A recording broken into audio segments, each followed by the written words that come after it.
Measuring the Unmeasurable, Claude Shannon's Revolution. Before we dive into formulas and theories, let's take a quick look at who Claude Shannon was, because his story is as fascinating as his ideas. Claude Shannon was born in 1916 in a small town in Michigan. He grew up surrounded by nature, invention, and a bit of mischief. He was already building gadgets by the age of 8 and helping his sister with college-level math homework, also at 8. At 16, he entered the University of Michigan, studying both mathematics and electrical engineering. At MIT, Shannon wrote his master's thesis, where he showed that Boolean logic could be used to design electronic circuits. But wait, he didn't stop at logic gates. For his PhD, Shannon turned to a completely different field, genetics. He wrote a paper on an algebra for theoretical genetics, using linear algebra to model how genetic traits are inherited across generations. Yes, before Shannon changed how we send data, he tried to explain how we inherit eye color. After graduation, he joined Bell Labs, where ideas flew faster than electricity. And in 1948, Shannon published his masterpiece, A Mathematical Theory of Communication. He introduced the concept of information entropy, invented the bit as a unit of information, and defined channel capacity, basically laying the foundation for all modern digital communication. But Shannon wasn't all theory and no fun. In the 1950s, he built a mechanical mouse named Theseus that could solve mazes. He also designed a backward riding unicycle and once juggled while bouncing on a pogo stick, just for fun.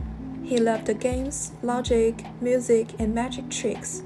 He even built machines that solved the Rubik's cubes and played musical chords. If you thought that was impressive, wait till you hear this. In the 1980s, Shannon became one of the top-performing investors in the US. He applied his mathematical mind to analyze the stock market. And in 1986, Barron's ranked him number 1 out of 1,026 mutual funds. Turns out, information theory works on Wall Street too. Even after retirement, he kept exploring, building gadgets, solving puzzles, and writing with childlike curiosity. Claude Shannon passed away in 2001, but his playful genius still echoes through every bit, every algorithm, and every message we send today. He wasn't loud, he didn't seek fame, but his representative work is so powerful that engineers, coders, and scientists are still unpacking it today. It's titled A Mathematical Theory of Communication, and I'll briefly introduce the main idea of the paper. Let's imagine you want to send a voice message to a friend, something like, "How about tonight?"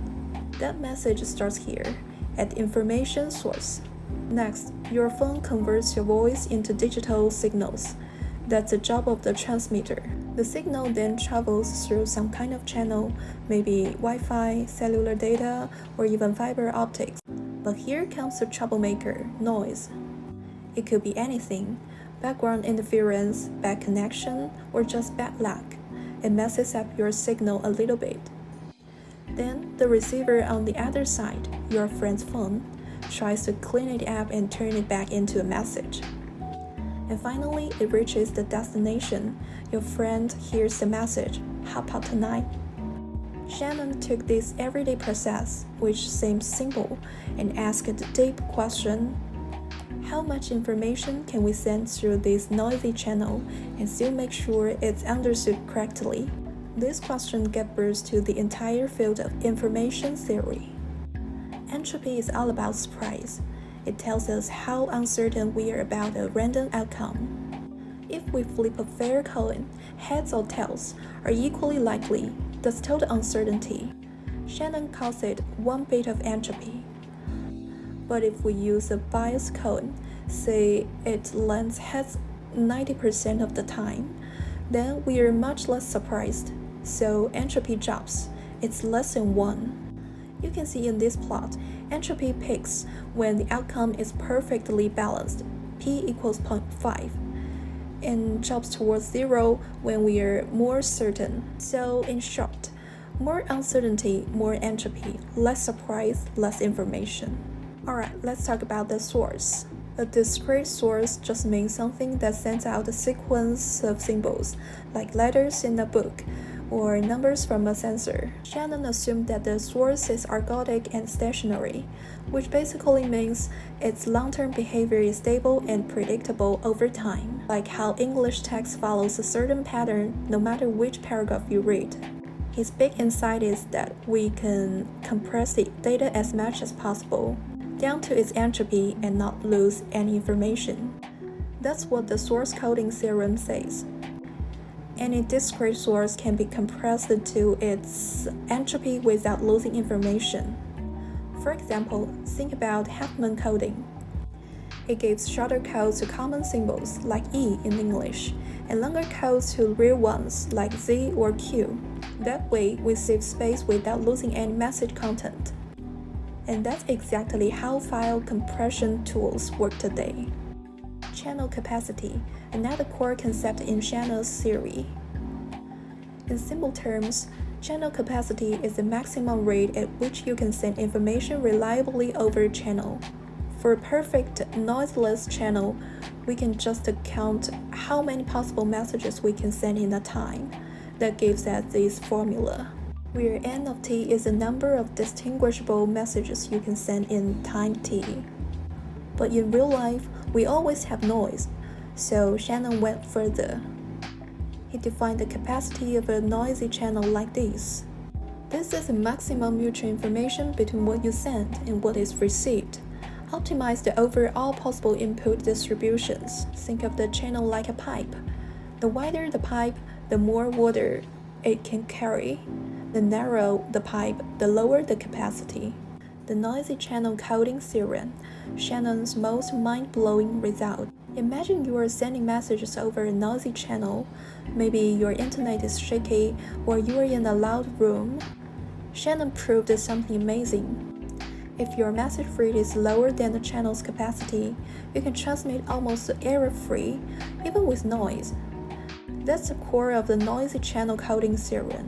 It says if your source entropy H is less than or equal to the channel capacity say, then with the right encoding, the error rate can be made arbitrarily small. It might take longer blocks or more redundancy, but it's always possible. If you go faster than the channel can handle, then some information will always be lost. There's no trick to fix that. This idea is what led to today's error-correcting codes, like turbo codes and LDPC codes. They're used in everything from DVDs to 5G networks to deep space communication. And here's the math behind it. That's the mutual information, how much what you send is actually understood at the other end. Shannon showed that the noise isn't the enemy, uncertainty is. And if you control the uncertainty, you control the information. So far, we've been talking about perfect transmission, sending every bit exactly right. But let's be honest, sometimes perfection isn't necessary. Like when you're watching a YouTube video, a little blur is okay if it loads fast. That's exactly the idea behind rate distortion theory. Shannon asked if we allow a little distortion, how much can we compress the data? We define a distortion measure, for example, mean squared error in images. Then we look for the smallest rate R needed to transmit data within a maximum distortion D. This gives us the rate distortion function. It's a trade-off, higher quality, higher bit rate, more compression, more distortion. This is the foundation of nearly all modern media formats. MP3, JPEG, they all balance rate and distortion based on Shannon's theory. Let's end on something fun. How redundant is English? Shannon estimated that about 50% of written English is redundant. That means half of what we write is predictable, based on text, grammar, or just plain common sense. He ran experiments like deleting random letters from sentences, asking people to guess the next letter, and seeing how much they could recover. That's why compression works. You don't need to store every letter. And it's also why error correction works. You can fix missing pieces because the structures gives you the clues. This connects directly to how we do crossword puzzles, or even how AI does text prediction today. Let me end with this. Hey, look at this picture. Some letters are missing lay, but you can probably still get it right, J. That's redundancy, gum. And that's the magic of Shannon's theory. We don't need every single bit to get the message, K. Information survives noise as long as structure and meaning remain.